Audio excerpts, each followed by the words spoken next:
Hello, in front of me I've got Clair Obscur. In this video I'll show you how to change upscaling mode.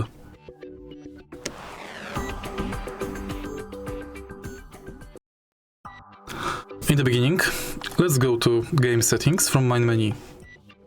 Enter Graphics and find Scaling Mode. Before, select Scaling Type.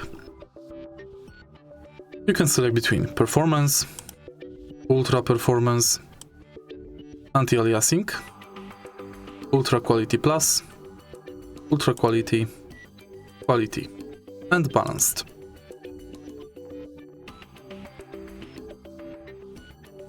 If you find this video helpful, please leave like, comment, and subscribe.